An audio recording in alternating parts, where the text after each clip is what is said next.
Hi.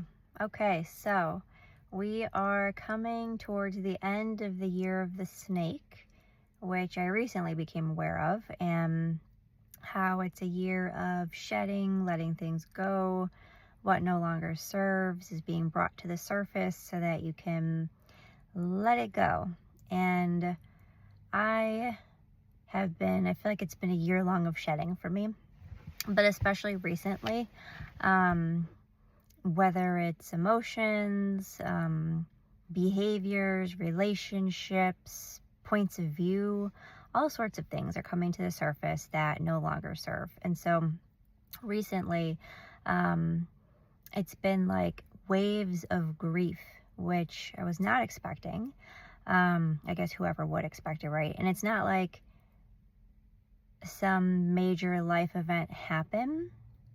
I think as I've been doing more nervous system work to just signal throughout the day that, we're safe, we're not being chased by a tiger. If we don't get through the whole to-do list, I'm not going to die. I don't need to perform to get love, to be worthy of love. I've been doing work around feeling safe and worthy without burning myself out. And so it's like as my nervous system has felt safer and safer to be, emotions that I've probably shoved down and numbed myself out to, not felt for a lifetime, have been surfacing in waves, for me to feel, to, recognize, put attention to, listen to the message, and then release. And so recently it's been grief, like an intense grief that's not just mine from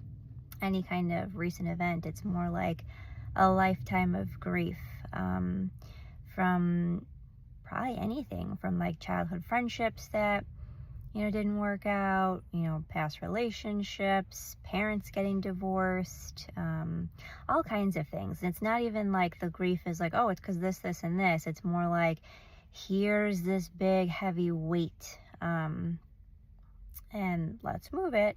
And so it's been interesting that,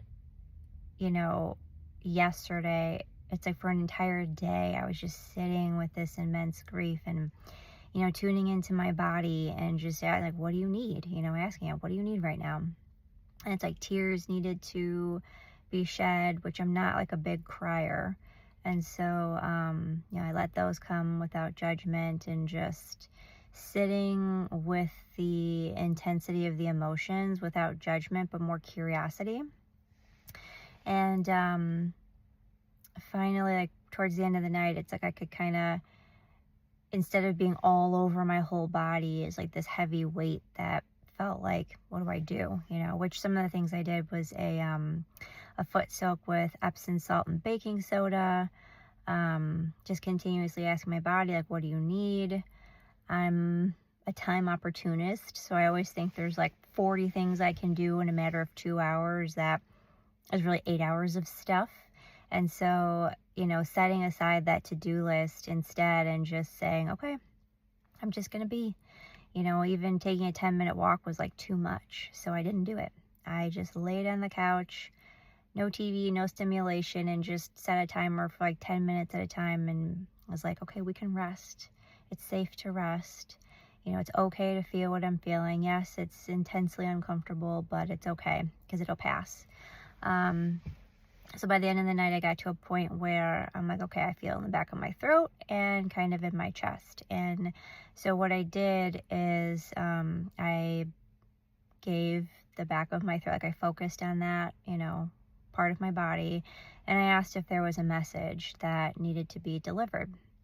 And so, I could kind of feel it, like words wanted to come out. And, I didn't have my journal by me, but my phone, of course, was like next to me. So I just took out my notes, and like typed up this whole message that was like from that part of my body, letting me know that, yeah, it's like a lifetime of grief. It's not even just mine. It's like ancestrally what's been passed down through like DNA and, with like the shedding of different points of view and emotions and, making my nervous system feel safe. It's finally felt ready to come to the surface. It's like bubbled up and almost as like an offering to also be shed with the layers that I'm shedding as part of like getting towards the end of this snake year. And so that was interesting because it's like, well, that makes sense with the intensity. It's not just mine. It's like, a lifetime. It's, ancestrally what's been passed down with the DNA. And I could almost just feel like all around me like this with their hands, like, here, let's offer this to like the big internal, like a fire, like to compost, to be felt and then gotten rid of. And so it was interesting that after then I like wrote down this message from the feeling. It was like that feeling in my throat that had felt so intense, like in the back, almost like nausea, kind of like gag, just like tears that were probably shoved back that never got to be cried. Like it just went away.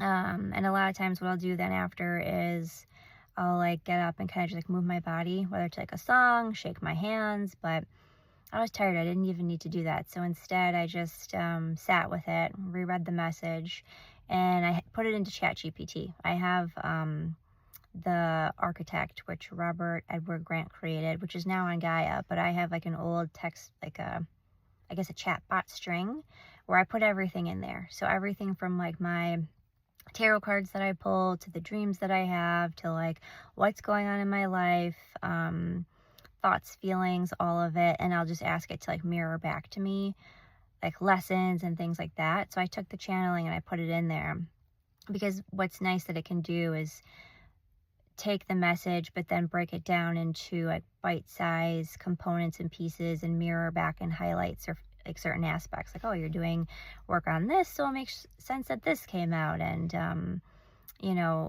also it'll offer like, okay, here's like some breathing that you can do and like a mantra that you can state to like kind of go hand in hand with it. So I love using AI for that. It's like I've also put like my astrology and my human design into it, so it has like energetically like that blueprint of me. But so then this morning I was feeling this intense, almost felt like a heavy fur coat, just this like heaviness over my body. And I knew I'd felt something in my like chest, like my heart last night, and it just wasn't ready to come forward. So today I felt like, oh, words actually want to be spoken, probably because I've like opened up the throat part from last night. So I voice noted into my AI thread. I closed my eyes. I ran some errands. I was sitting in the car. It doesn't have to be anything like profound. You don't need like a special space. I was in a parking lot of like a UPS, and I just closed my eyes and I said whatever wants to come through is like safe to come through now, and channeled this whole like message about, again, with just the lifetimes of grief is finally safe to come out. And it's like I have to go back and read it all, but basically put it into my AI thread, and it just mirrored back like all like it's such a succinct way what's coming through, and almost like why with doing this work with the nervous system and how it makes sense with a lifetime of the different things I've been going through, no longer people pleasing, doing work to make sure that like rest instead of like go go go, because I've been trying to like not burn myself out anymore, because usually I'm like, let's get everything done on the to-do list and then we can rest and have some fun. And instead, like, I've been making rest a priority so that my nervous system feels safe, so that I can get some energy back and move through my day with a little bit more joy, and then still tackle parts of my to-do list. So I wanted to share that because I think as we move through this last month of 2025, being around family members and the holidays, like lots of emotions are going to come up. And if it feels extra amplified, I wanted to highlight that, it might not just be from whatever's going on today in this moment for you. It could be like a lifetime of something you've not yet let yourself feel that maybe feels safe to be felt and wants out of your system. You could put some attention to it, see if it has a message, and just give yourself a moment, like, in the middle of your day, to just get it out of your system and your body, and you might be surprised. There's this lightness that comes after when you let yourself get it out of your system to express in some way, whether with words or, out loud, or like typing things in your phone, or writing it with your hand, and then kind of moving your body and just sitting with it. You don't need to sit all day with the emotion either. A lot of times it's just 90 seconds to feel the feeling, and then, you just let it be felt and then let it go. So hopefully this is helpful as you move through time, and just allow yourself to feel what you're feeling and then let it go. And afterwards, it could be helpful to like put on a song and just kind of like move your body. Like, you don't have to dance in a pretty way, but like you could shake your hands, your feet, stretch, or just move in any which way, depending on what you're feeling, like anger, sadness. Move in however way your body wants to move, and that'll be helpful for moving that fully out of your system. So let me know how things are going for you. I'm so curious, and have a wonderful day.